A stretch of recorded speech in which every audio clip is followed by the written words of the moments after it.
Hola a todos, bienvenidos a un episodio más de nuestro seminario de texto sobre El Principito de Antonio de Saint-Exupéry.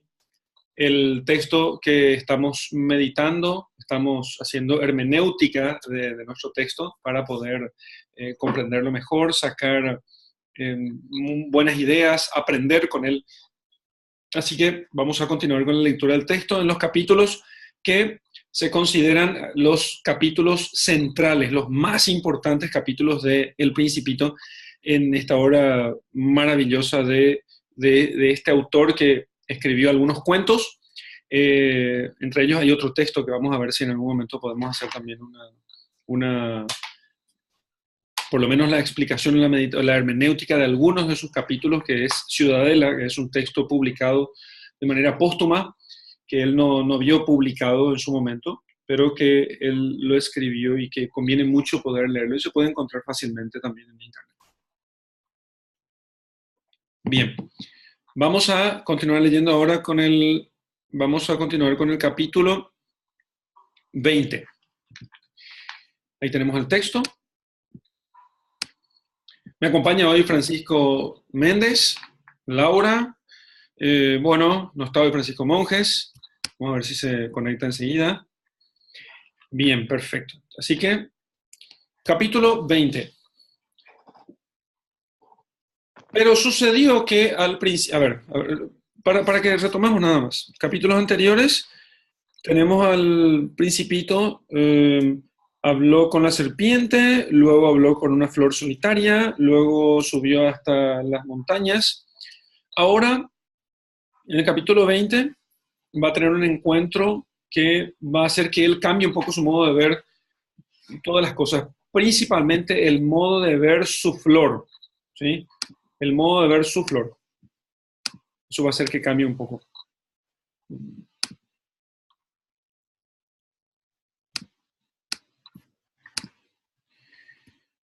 Pero sucedió que el Principito, habiendo caminado largo tiempo a través de arenas, de rocas y de nieves, pero sucedió que el Principito, habiendo caminado largo tiempo a través de arenas, de rocas y de nieves, descubrió al fin una ruta, y todas las rutas van hacia la morada de los hombres.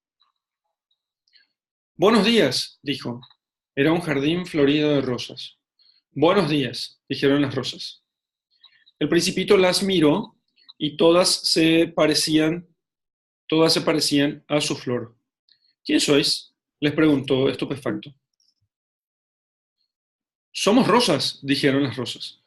Ah, dijo el Principito, y se sintió muy desdichado. Su flor le había contado que era la única de su especie en el universo, y he aquí que había 5.000, todas semejantes, en un solo jardín. Se sentiría bien vejada si viera esto, se dijo. Tosería enormemente y aparentaría morir para escapar al ridículo. Y yo tendría que aparentar cuidarla, pues si no, para humillarme a mí también, se dejaría verdaderamente morir.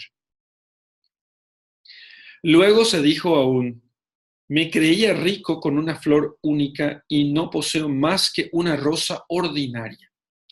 La rosa y mis 3 volcanes que me llegan a la rodilla, uno de los cuales quizá está apagado para siempre. Realmente no soy un gran príncipe. Y tendido sobre la hierba, lloro. Muy bien. A ver si podemos lograr terminar este capítulo. El siguiente capítulo es el capítulo del zorro, que consideramos uno de los más importantes del cuento. Voy a volver a leer esto porque no quiero perderme ningún detalle. Sucedió que el Principito, habiendo caminado largo tiempo a través de arenas, de rocas y de nieve. Recordemos que el Principito parece que cayó en el desierto de Sahara. El desierto de Sahara es un ambiente muy peculiar. Tiene algunos oasis, pero también cae nieve. De vez en cuando cae nieve, cada tanto tiempo. Hace poco tiempo apareció en las noticias que cayó nieve, así que imagínense el desierto de Sahara con nieve, ¿no? Evidentemente está hablando del desierto de Sahara.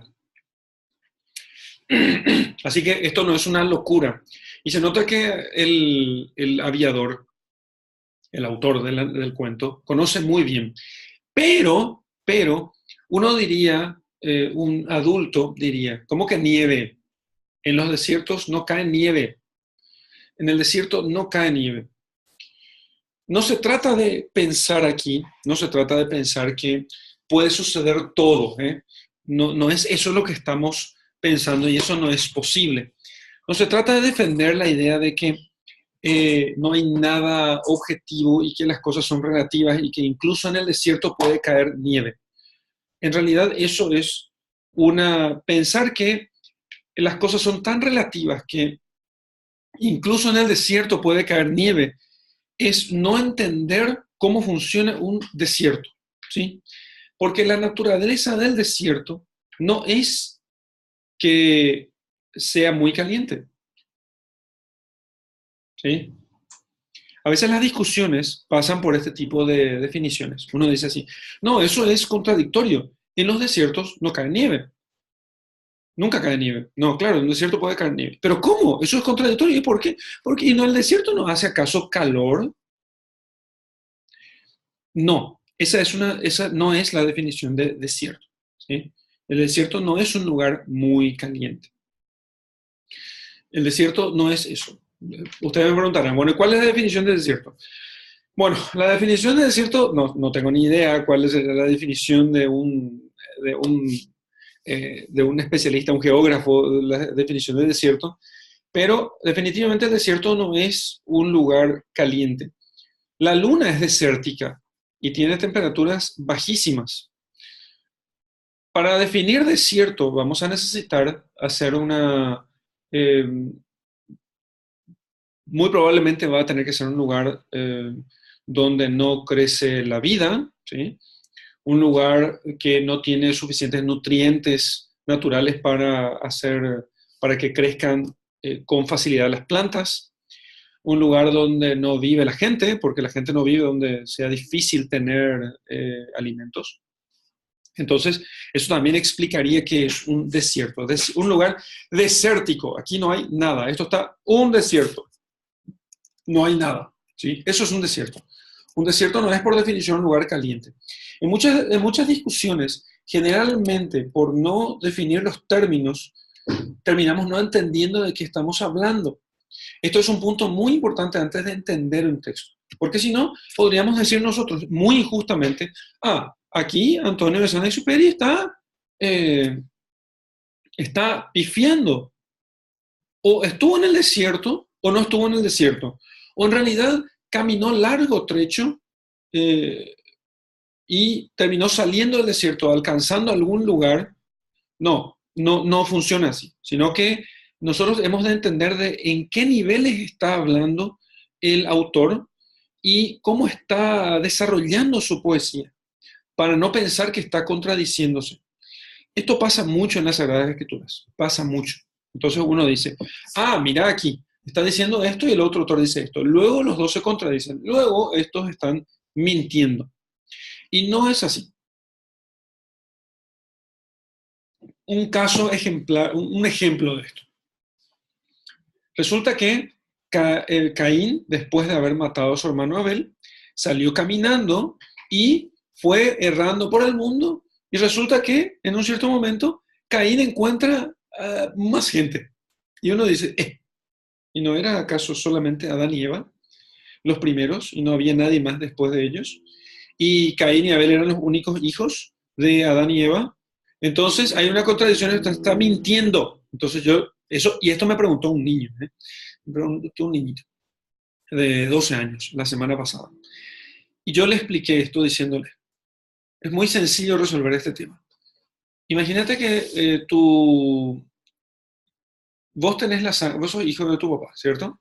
Obviamente, respuesta fácil. Tenés la sangre de tu papá. Es más, tenés el apellido de tu papá. Si tu papá muere mañana, nosotros y vos te comprás una casa, podríamos nosotros decir sin ningún problema que don fulano está en este lugar, ¿sí? Don fulano se tomó posesión de este lugar, pero don fulano ya falleció. No, pero es su hijo el que está aquí. Se puede decir lo mismo del nieto, del bisnieto, del tataranieto, ¿entendés? Podemos decir, por ejemplo, los López Los López ocuparon la nación, hablando de los descendientes de los López, o pensando en los que comparten las ideas de los López, ¿sí? O los que defienden a los López, o los que son afines a los López, pensando en Carlos Antonio López y Mariscal Francisco Solano López. Entonces no estoy diciendo una falsedad, yo estoy usando una figura poética, una figura retórica, para poder decirlo, ¿sí? O sucede que al definir los términos entendemos aquí que desierto no es un lugar caliente, es un lugar inhabitado, donde puede encontrarse arena, rocas y nieve. Y de hecho, aquí estamos tratando del tema desierto como una figura poética que expresa otras cosas, ¿sí? Para que no nos sorprenda cuando estamos diciendo, fui viendo a través de arenas, rocas y nieve y descubrí, en fin, una ruta. Esa ruta, entonces. Bueno, una vez que entendemos esto, pensemos ahora. La ruta, y una ruta va siempre hacia la morada de los hombres, porque nadie hace rutas sino los hombres. Los hombres hacen rutas para poder llegar a sus casas, porque quieren llegar a sus casas. Porque sus casas son lugares de descanso, y porque ellos salen de una casa para llegar a otra casa, a otra morada, a otro lugar de residencia. Importante esta imagen de la morada, porque después, en el siguiente capítulo, va a ser una cosa muy importante. Entonces, los caminos llevan a las moradas de los hombres. Es como que no puede haber una morada sin caminos, porque la morada es el lugar del descanso, pero no el lugar del trabajo. Y en la morada se encuentra todo lo que yo necesito, pero por otra parte también ahí yo guardo todo lo que necesito y lo que uso y traigo de otros lugares a través de esos caminos a la morada todo aquello que necesito. Estamos siguiendo, hay que tratar de desglosar las imágenes que estamos teniendo. Todas las rutas van hacia la morada de los hombres. Ninguna ruta lleva hacia ningún lugar, salvo una ruta hecha por locos. Si hay un camino, este camino, esta ruta, lleva hacia los hombres, hacia donde los hombres viven, ¿sí? Y conectan moradas de hombres, conectan la casa de los vecinos, conectan las casas de los habitantes de una ciudad, conectan las ciudades entre sí, conectan en un país las ciudades entre sí, conectan los países entre sí, siempre que haya relación entre esos países, tenemos caminos entre ellos, ¿sí? Estas relaciones, si son amistosas, hay caminos. Si no son amistosas, evidentemente se cortan. ¿Qué es lo primero que haces cuando estás en guerra con un país? Cortar los caminos. Si no te entendés bien con este país, pones aduanas más restringidas, dificultas la entrada al país. Así que las moradas de los hombres tienen relación también con aquello que vamos con hacerlo parte de uno, ¿sí? Si yo no quiero que alguien sea parte de mí, yo corto el camino, la relación con esa persona, corto el camino con esa persona, procuro no cruzarme con esa persona, ¿sí? No usar el mismo camino que esa persona, si yo veo que no tengo que tener relación con ella. Los caminos son importantes, ¿eh? Hablan mucho de cómo los hombres entienden la vida, ¿sí? Hablan mucho de cómo los hombres entienden la vida. Así que un camino, una ruta, es un elemento típicamente humano. Ustedes pensarán, pero los animales también tienen rutas. Sí, los animales tienen rutas. A ver, pensemos en las hormigas. Las hormigas también tienen rutas. ¿Qué tal otros animales que usan rutas iguales siempre? A ver, ciertos animales usan siempre las mismas rutas. Por ejemplo, las aves del cielo. Las hormigas, dije. Las hormigas usan rutas. Las aves del cielo, las aves migratorias, ¿tienen rutas? En realidad, las aves migratorias no tienen rutas. Las aves migratorias tienen un sentido en el oído, tienen como una especie de brújula parecida a la que nosotros tenemos, Y ellos lo único que hacen es seguir esa brújula, o sea, van en dirección contraria al invierno, ¿sí? Ellos lo que quieren es evitar el invierno, ¿sí? Las aves migratorias hacen eso. Las hormigas no construyen rutas conforme a la razón. Ellas siguen sus instintos. No piensan si una ruta puede ser más bella o menos bella. Generalmente siguen el camino más corto o el camino que sea más eficiente, ¿sí? O el que produzca mejores ganancias. Eso es típico de los animales, ¿sí? Aquel en el cual su comida puede rendir más. Los hombres, en cambio, escogen las rutas siempre de acuerdo a, pueden escoger la ruta, mejor dicho, de acuerdo a la belleza o de acuerdo a sus sentimientos. Por ejemplo, pueden elegir esta ruta mejor que la otra porque por aquí pueden llegar un rato a la casa, pueden llegar un rato a la casa de sus padres. O porque llegan a la casa de su amada, ¿eh? Nunca escuchaste de la pasada. Nunca hiciste la pasada, Francisco. Con el coche. Entonces me vas a con el coche a hacer la pasada. No es porque el camino sea el mejor, evidentemente, ¿eh? Puede ser un camino hecho de empedrado, ¿no? O puede ser un camino de barro. Pero si allí está su amada, ¿eh? Entonces es el mejor camino de todos. Ah, ahí empezamos a entender qué puede hacer al camino de los hombres. El camino de los hombres tiene mucho que ver con la relación que tiene la cosa con ellos, ¿sí? Y lo que ellos buscan. Si yo soy como los animales, ¿sí? Entonces voy a buscar simplemente la utilidad, ¿sí? Voy a buscar lo que me alimenta mejor, lo que va a ser más efectivo para mí en recoger los alimentos y en guardarlos, en gastar menos energía, ¿sí?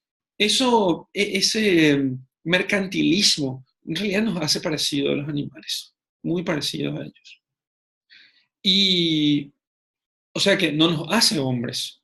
Elegir rutas simplemente porque las rutas sean más ventajosas económicamente hablando, ¿sí? El dinero, no nos hace más hombres.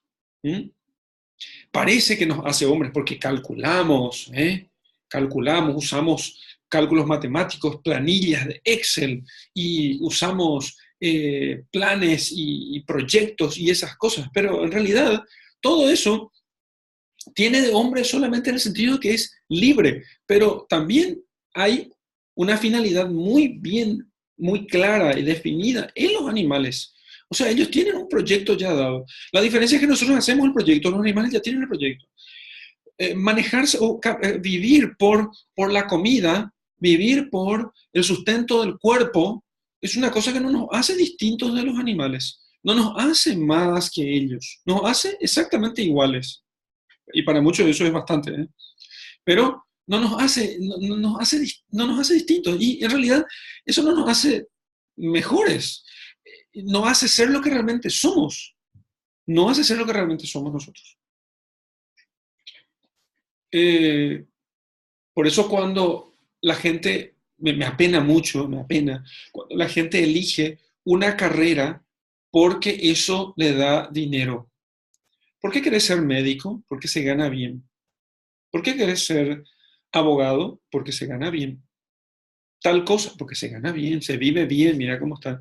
En realidad hoy ya un médico no vive bien como antes, no es como en otros tiempos. Pero uno elige entonces carreras que le dan dinero, ¿eh? Que le dan dinero. Son como las hormigas entonces, muy efectivos. Puedo conseguirme un empleo y ser como las hormigas, trabajar y ver ver el camino más eficiente. Y voy a tener hijos como las hormigas. Y puedo tener muchos hijos para trabajar la tierra, o sea, para tener más empleados. Puedo tener pocos hijos para comer mejor, porque entonces así puedo salir cada fin de semana, ir, de vacaciones 2 veces al año, etcétera, etcétera. Pero eso es así, carnal, animal, simplemente animal, simplemente animal. Otra cosa es elegir el camino entre las moradas de los hombres, porque por este camino está la casa de mi madre, Por aquí puedo mirar aquella montaña. Por este lugar puedo atravesar un río. Por aquí puedo conocer más o mejor. ¿Eh? Eso sí es de hombres. Por eso cuando hablamos de las moradas de los hombres, no estamos hablando aquí de la morada en el sentido de aquella casa con tejas rojas, o sea, aquella casa de $1.000.000. ¿Se acuerdan del principio? O sea, el principito es un universo, ¿eh? Cuando decía, si vos querés decirle a los adultos como si una casa es bella, tenés que decir, esa es una casa de $1.000.000. Si vos les decís, no, es una casa que tiene tulipanes en el jardín de enfrente, una linda baranda y unos techos rojos, uno no se imagina. En cambio, si le dice, no, es una casa de $1.000.000. Ah, qué bonita casa. Pero esa no es una morada, ¿sí? Esa no es una morada. Eh, morada, a ver, morada. Morada tiene dos palabras que se combinan allí, ¿sí? Y hasta tres. Y tres que tienen mucha relación con morada, fíjate. Esto es un divague, ¿eh? Pero creo que va a ser interesante. Morada, ¿sí? Viene de... No viene, yo no sé si viene, pero tiene relación. Morada viene de demorarse, ¿sí? En la casa yo me demoro. Si yo no me demoro en la casa, si estoy solamente para dormir, no es mi morada, es mi cama, como mucho. Morada es el lugar donde yo puedo sentarme a descansar, a demorarme. Allí yo puedo quedar mucho tiempo. Pero también morada, hay otra palabra en latín que es eh, moris, que es costumbres. En la morada se desarrollan las costumbres. De hecho, tus costumbres son las costumbres en tu casa, porque allí vos ejercitas las costumbres de cómo comes, de cómo te vestís, de cómo limpias tu casa, de cómo dejas ordenada tu mesa, de cómo pones los cuadros, de cómo hablas con los demás, porque tus padres son los que te enseñan las costumbres, las buenas costumbres o las malas costumbres. Bueno, y hay un tercer elemento, mors mortis, muerte. ¿Dónde querrías morir? ¿En un hospital o en tu casa? En tu casa. Lo natural es que mueras en tu casa, que mueras alrededor con la gente a quienes amás alrededor tuyo. Entonces, la morada, para que sea morada, creo que tiene que tener al menos estas tres condiciones. Primero, que yo me demore en ella, que yo tome tiempo en ella, que sea capaz de retenerme mucho tiempo. En segundo lugar, que en ella yo desarrolle costumbres, ¿sí? Y en tercer lugar, que yo pueda morir en ella. Las casas de los hombres hoy en día no tienen estas condiciones. Si vos querés descansar, si vivís en un apartamento, a mí me parece que los apartamentos es la cosa más antinatural y antihumana que existe. Invento revolucionario, ¿entendés? Fíjate, vos vivís como las abejas más o menos, en panales, así, uno encima de otro. Si querés descansar, si querés tener un jardín, mirar las estrellas, hablar con los demás, primero que no le conoces a tu vecino. El departamento es la cosa más realmente antihumana que existe. Entonces yo, para conocerle, no le conozco a mis vecinos porque están arriba y abajo, subo al ascensor, entro al ascensor, subo abajo, no le veo a nadie, no sé quiénes están allí. Un tipo puede morirse en su casa y nadie va a saber que está allí. Bueno, entonces, van a ver que no puede morir en su casa, que es la tercera condición de la morada. Entonces, uno no se demora allí. La gente se vuelve loca si se queda mucho tiempo en sus apartamentos, ¿sí? Tiene que salir de allí. Me dirás, pero hay gente que se pasa todo el día en la computadora o en las redes sociales y puede quedarse todo el día en el apartamento. Ellos no están en su apartamento, ellos están fuera de su apartamento. Están en el mundo virtual. Estoy afuera. Yo necesito salir, ¿comprendes? En realidad, no necesito salir, necesito demorarme en un lugar, necesito tener vida de espíritu. Y en mi apartamento yo no voy a demorarme allí. No voy a demorarme allí. Porque todo tiene como una especie de estatismo artificial. necesito salir afuera, voy al parque. Entonces se inventan grandes parques para que la gente pueda ir a pasear por esos parques. No me demoro en ello. Primera característica que pierde la casa moderna y que hace menos capaz de ser morada, ¿sí?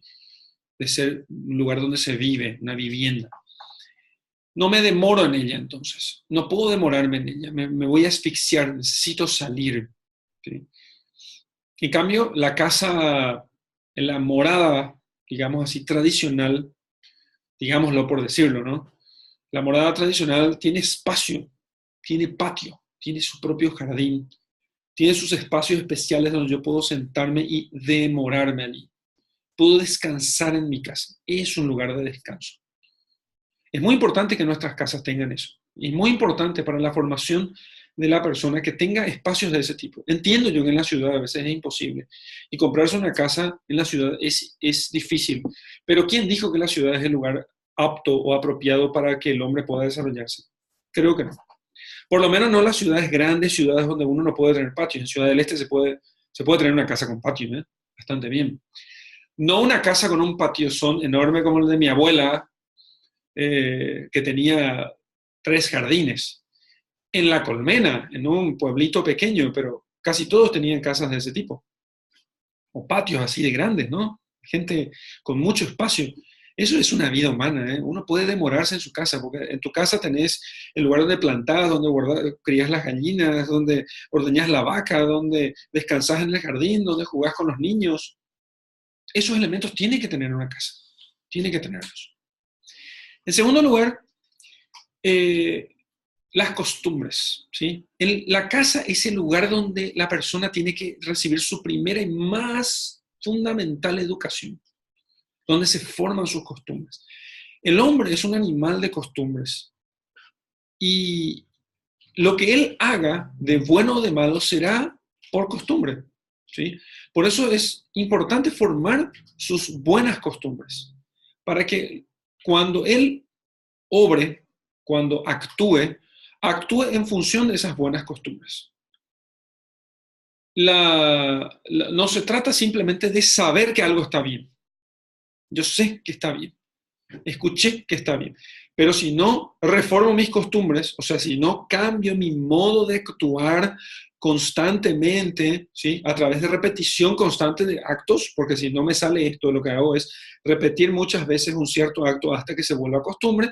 Si no es así, no voy a ser hombre realmente virtuoso, no voy a obrar bien, no estoy acostumbrado a obrar bien. Voy a obrar bien así como accidentalmente, pero no porque esté inclinado a hacer el bien, ¿sí? Entonces, eso es la segunda característica, ¿sí? Las costumbres, cómo la casa tiene que ser el lugar donde se forman las costumbres. Tercer lugar, tiene que ser el lugar donde yo muera. Y en este sentido, no estoy simplemente pensando en que la persona puede tener su velorio allí. No es simplemente eso. Más bien estoy pensando que la persona sí pueda tener su velorio allí. No me estoy contradiciendo. No se trata del lugar del velorio. ¿Saben por qué la gente no quiere tener, mucha gente no quiere tener los velorios en su casa? Porque tiene miedo de la muerte. Porque no quiere que el olor de la muerte, ¿sí? Porque no quiere que la sombra de la muerte entre en su casa. No quiere aceptar morir, ¿sí? Y nuestra casa, por muy buena que sea, de algún modo tiene que recordarnos que nosotros estamos de paso en este mundo. Si yo me aferro a mi casa, en el momento en que yo me aferro a mi casa, en el momento que yo me afinco en mi casa y pienso que no voy a salir de allí, en ese momento, mi casa deja de ser un lugar humano. ¿Por qué esto? A ver, preparen porque puede chispear el cerebro. Porque si yo me afinco en mi casa, eso significa que yo tengo solamente una vida material.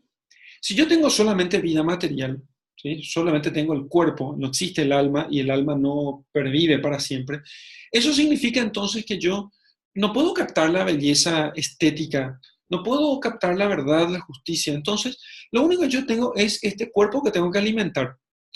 Entonces, no voy a ya construir casas bellas para poder mirar la belleza y elevarme elevar el espíritu.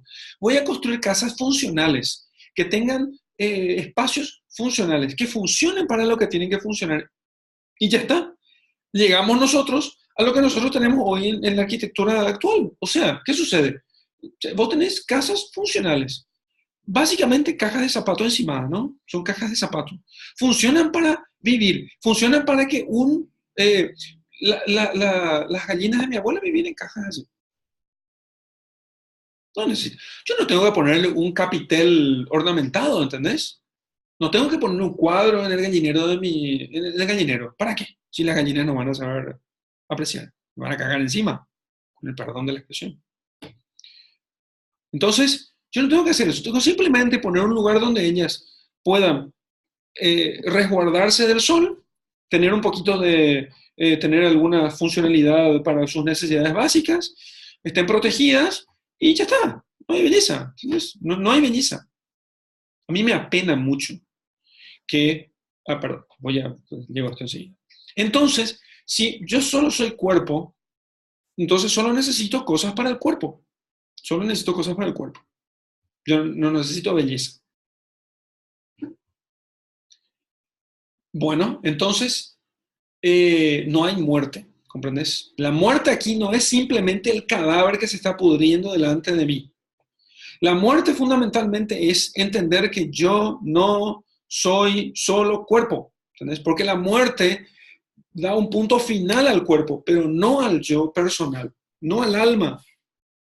Entonces, si la casa me tiene que recordar eso, ¿cómo me lo va a recordar? Bueno, en la tradición cristiana me va a recordar con imágenes religiosas, me va a recordar con la oración diaria, con la costumbre de la oración familiar, me va a recordar me va a recordar con la oración por los difuntos, con la alegría por los que nacen, ¿sí? Me va a recordar con todas sus costumbres, con todas las costumbres que tengan las tradicionales y las cristianas fundamentalmente. Con todas esas costumbres, yo voy a aprender a vivir la muerte, por decirlo así. A vivir la muerte. Pero si yo destierro la muerte de mi casa, ¿sí? No la muerte en cuanto, no lo trágico, ¿sí? Aunque lo trágico hace parte también de nuestra vida, puede hacerlo. No se trata simplemente de desterrar la enfermedad y lo malo, no. La muerte como aquella gran luz que nos hace ver las cosas como son. La muerte es eso, es como una luz que nos permite poner a las cosas en su lugar. Sin la muerte, nosotros no entendemos la vida. Bueno, todo eso tiene que haber en una morada. Todo eso tiene que haber en una morada. Si no hay eso en una morada, esa morada no es morada. Puede ser nido de pájaros, puede ser un nido de hormigas, puede ser la cucha de los animales, pero no es morada. ¿Sí? Y la señal de que nosotros ya no estábamos en morada, sino que lejos de Dios, nuestras casas, nuestra habitación, el lugar donde vivimos, se convierte en simple establo de animales, es que para restaurar la naturaleza humana, el Hijo de Dios quiso nacer en un establo. Para hacer de ese establo morada. ¿Por qué hizo de ese establo morada? Porque se demoró allí, estuvo varios días en ese establo, con olor de... Porque allí se reformaron las costumbres, no solamente la Santísima Virgen aplicó todas las costumbres tradicionales que ella tenía, las que ella recibió de sus padres para poder cuidar a su hijo, sino que allí es Cristo quien con su enseñanza va a reformar las costumbres. Pero también estuvo la muerte allí, en los regalos de los reyes. Oro, incienso y mirra. El oro de la divinidad, el oro de la realeza, el incienso de la divinidad y la mirra, que es el perfume con el que se embalsaman los cuerpos. Pero si la Virgen María fuera como las mujeres chetas de nuestro tiempo, les va a decir así, ¿cómo vas a hacer esto? No hay que hablar de esas cosas. Oh, no hay que hablar de esas cosas, de la muerte. No hay que hablar, como si fuese que por no hablar de la muerte no va a llegar nunca. O como si fuese que por decir muerte, muerte, muerte, así 3 veces, nos morimos enseguida. Nambrena, dejémonos de ser imbéciles. Dejemos de ser imbéciles. En el sentido propio de la palabra, ¿no? Porque al cielo no entran ni los pecadores ni los tontos, ¿eh? Así que no, hay que dejar de ser tontos. Muy bien. Y los caminos, no terminamos todavía, y los caminos son las relaciones entre esos espacios de vida que hay. Entonces, y los caminos van a ser entre quienes tengan cosas en común, ¿sí? Vos vas a construir caminos o vas a permitir caminos con aquellas moradas con las que vos querés tener algo en común, porque ya tenés en común, o porque querés tener en común alguna cosa. O sea, las moradas de tus amigos, las moradas de tus amigos. Y entonces, ese amigo tiene que tener las mismas cosas que yo y tiene que valorar las mismas cosas que yo. Entonces yo construyo caminos entre nosotros, ¿sí? Y si esta persona yo no quiero que sea mi amigo porque hay cosas de él que yo no quiero que influyan en mi vida o en la de mis amigos o en la de mi familia, perdón, entonces yo corto este camino, lo destruyo, lo dinamito, pongo una barricada, lo que sea. O ya no paso por ahí, ya no es camino para mí. Hay muchos caminos en esta ciudad, hay muchos caminos, pero yo no uso todos esos caminos, salvo entre las moradas, ¿sí? Entre mi morada y la morada que yo quiero, con la que yo quiero comunicarme, hacerme común, ¿sí? Entonces, camino no es simplemente un camino abierto, es el camino que el hombre recorre, ¿sí? El camino que el hombre recorre. Y consiste en esa como relación entre los dos puntos, el punto de partida y el punto de llegada. De tal modo que los dos puntos se hacen como iguales, de tal modo que los dos se convierten casi como en lo mismo, o sea, llegan a identificarse, llegan como a identificarse. De hecho, entre dos países que tienen comercio, si uno está muy avanzado tecnológicamente, el otro al cabo de cierto tiempo tiene la misma tecnología que este, porque hay comunicación de tecnologías, ¿no? Si entre vos y yo tenemos, si vos sos más virtuoso que yo y yo tiendo un camino entre vos y yo, al cabo del tiempo, si yo parto de mí hacia vos, yo voy a hacerme tan virtuoso como vos, ¿sí? Bien. Eso es lo que podemos decir sobre el camino que une a las moradas de los hombres. Esto fue muy largo, che.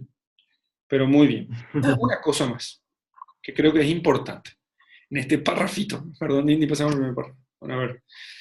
Una cosa más que puede ser, en función de esto que estamos diciendo, es triste, digamos, trágico, que hoy, ustedes ven las casas qué sé yo, estas casas todas muy lindas, con linda ornamentación, con lindas molduras que hay en pueblitos como Caballero, Itacurubí, la Cordillera, San José de los Arroyos, en el centro de Asunción.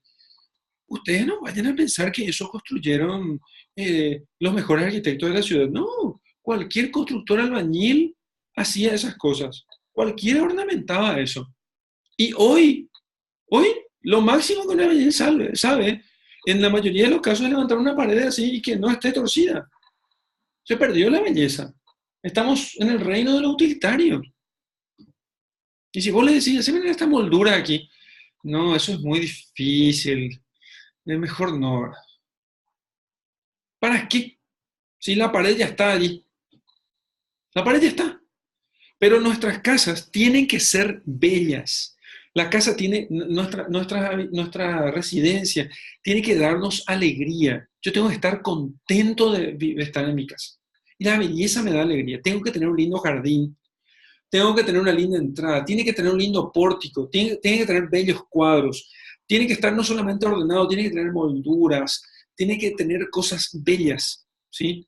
No hace falta que tenga yo mucho dinero para eso. Hace falta que yo no gaste simplemente en el cuerpo, que gaste en el espíritu también. Que gaste también en el espíritu para tener cosas bellas. Hay que esforzarse por ese tema. Hay que esforzarse por ese tema. No es un gasto vano. Me tiene que dar alegría estar en mi casa. Y para eso tengo que dedicar tiempo. No significa que tengo que trabajar mucho. Significa que yo tengo que dedicar tiempo a planificar eso, a pensarlo, a proyectarlo, ¿entendés? Para que me dé alegría desde el momento que yo ya lo estoy viendo. Entonces a mí me pasa ahora yo con los planos de la iglesia y compañía. O sea, escúchame, ni una excavación, ni una pala se metió en el terreno todavía. Yo ya estoy feliz al ver la iglesia. Digo, sí, esto va a ser maravilloso. ¿Entendés? Ya me da felicidad solamente el hecho de pensar cómo va a llegar a ser. ¿Sí? De pensar cómo vamos a lograr alcanzar este objetivo. Ya me da alegría.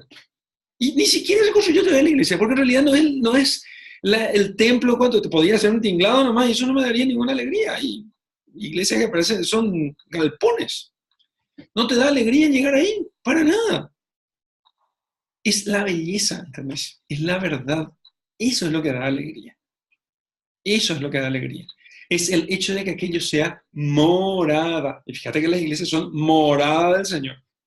Y algunos, pobre Señor, qué morada le ponen a algunos, ¿eh? Qué morada. Bueno, a ver. Muy bien. Entonces, vamos a terminar este capítulo. No vamos a hacer en este episodio el siguiente capítulo.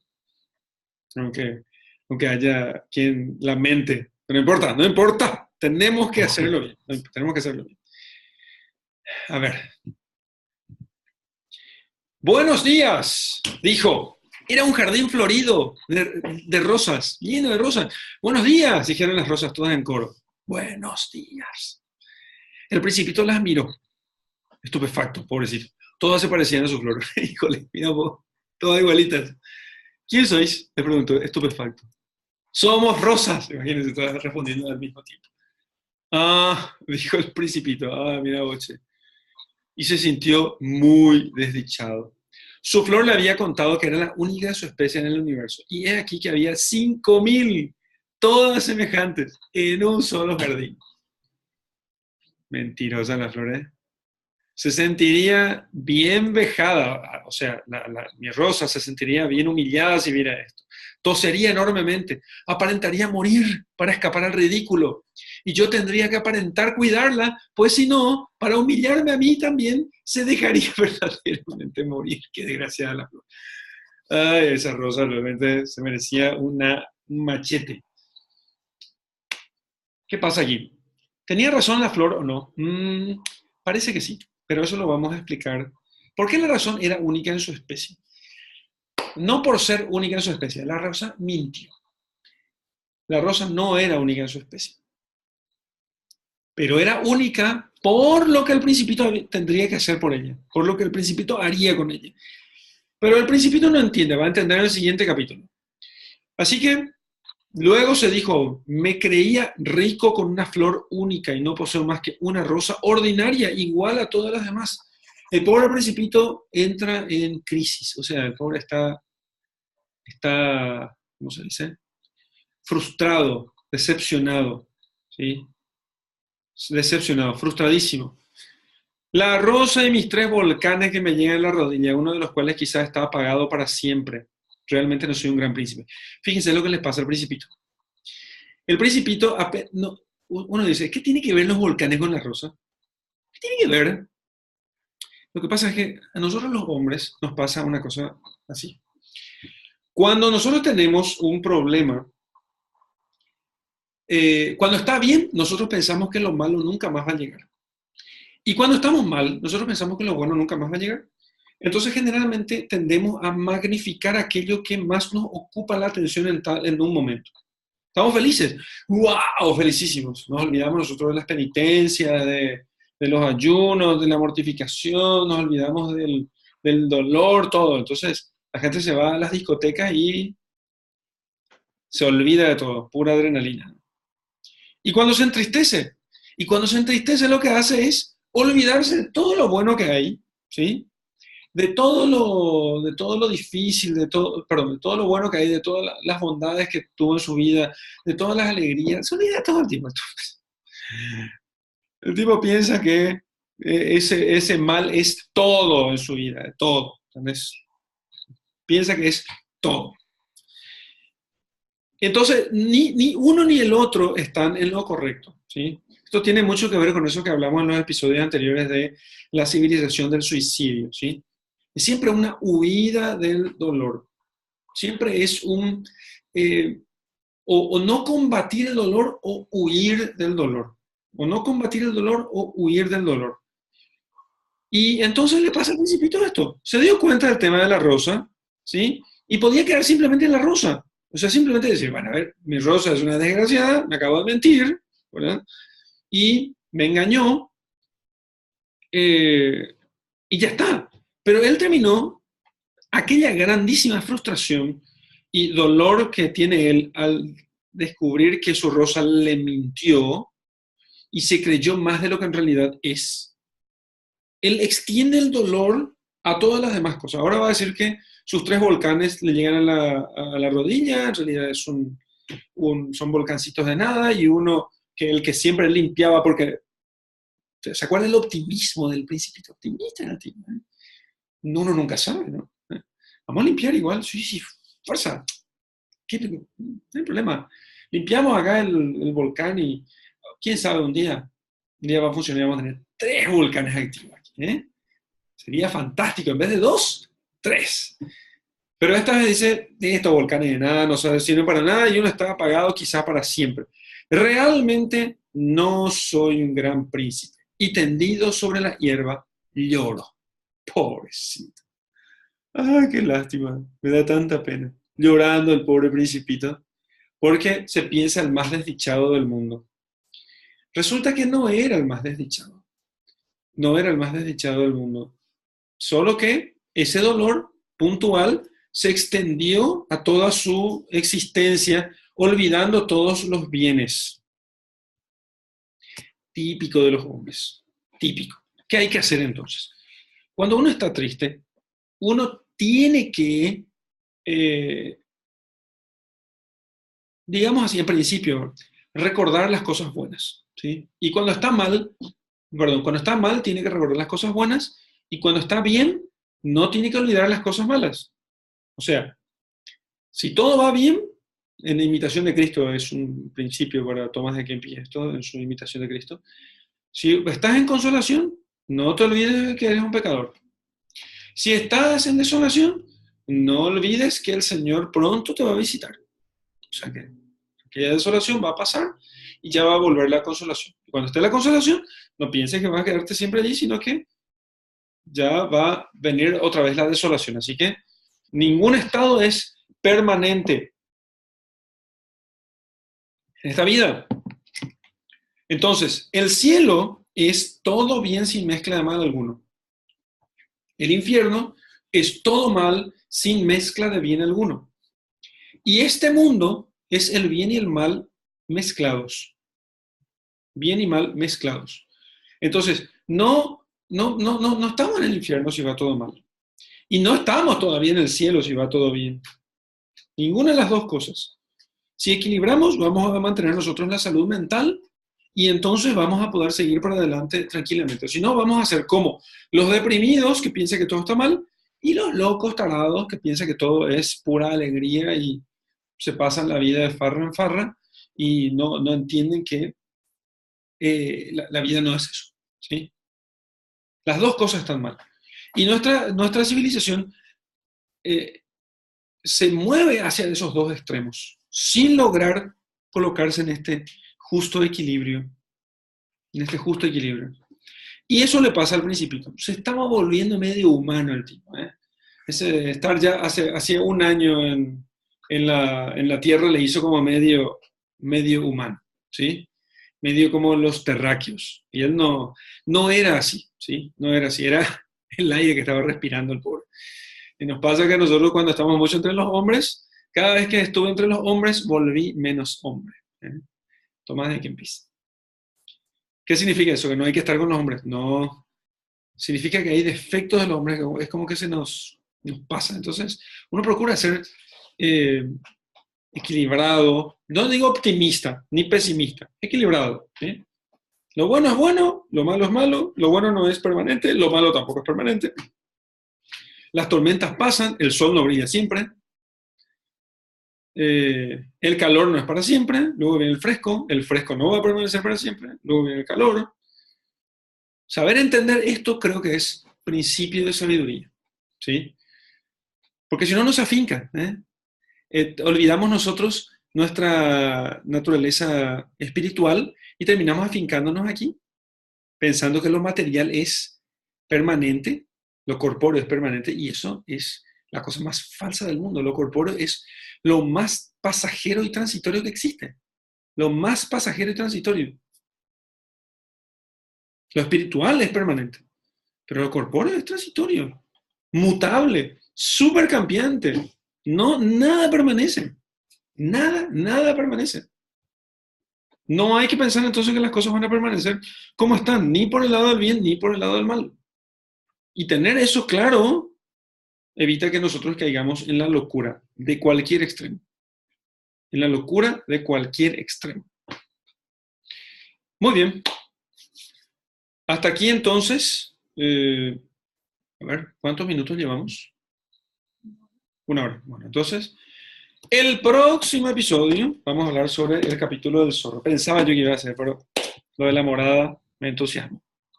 La casa de los hombres. Porque además, eso va a ser muy importante para entender el próximo capítulo, cuando él hable de domesticar. Esto es una cosa gradual, ¿entienden? Cuando el principito, el zorro, le enseñe al principito qué significa domesticar. No sé si vamos a terminar en un capítulo, ¿eh? Creo que nos va a llevar 2 episodios en el próximo capítulo. Pero quiero que lean antes del próximo episodio, que se lea y se medite antes, y a ver si ya logras sacar algo de, del tema. A ver si ya estás, al cabo de 10 episodios, con mucha paciencia, ya lográs pensar algo por adelantado. Entonces, ya venís pensado, ya lo pensaste antes de escuchar mi interpretación de los textos. Y por ahí acertamos. No es que estés equivocado si no pensaste lo mismo que yo pensé. Lo que hay que pensar es si no se contradice. ¿Sí? Mientras no se contradiga, entonces ambos pueden ir juntos, porque son como mundos paralelos, ¿sí? Como mundos paralelos que van coexistiendo. ¿Ven esa historia de los multiversos?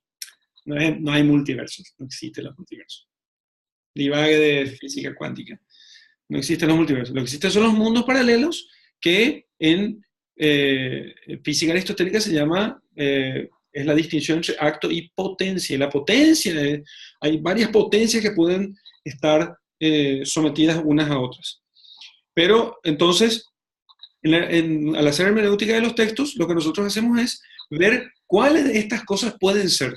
Y todas pueden realizarse porque el texto lo lee cada uno y mientras no se contradigan unas cosas con las otras, todas pueden existir en el espíritu de cada uno de los lectores, en cada cultura, en cada hombre, en cada sociedad, y todas incluso al mismo tiempo, en el mismo lugar con las personas, nos ayuda a mirar estos niveles de existencia que se pueden dar. A ver, Francisco, ¿se te ocurre algo? Yo estaba pensando en dos cosas, pero mientras vos estabas hablando, creo que ya lo respondiste. Cuando estabas hablando hace rato de moradas, estabas hablando de costumbres. Y también hablaste del desarrollo de virtudes. Ahí justamente se me vino a la mente el tema de que uno solo forma camino hacia la casa que propiamente con la que quiere desarrollar una amistad. Sí. Porque una amistad uno entabla solo con una persona que se le parece, vamos a decir, que piensa igual, una cosa así.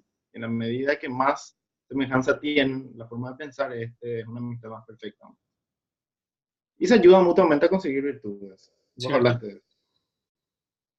Y también, cuando hablaste, esta es la segunda parte del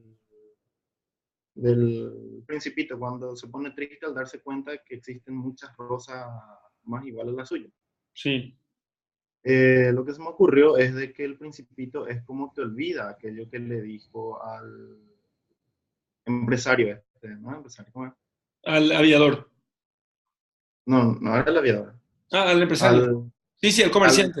al comerciante, exactamente. El comerciante como que quería, no me acuerdo si era el comerciante que quería cuantificar todo. Sí, Quería anotar en un papelito sí, sí, sí. que él lo poseía, ¿no?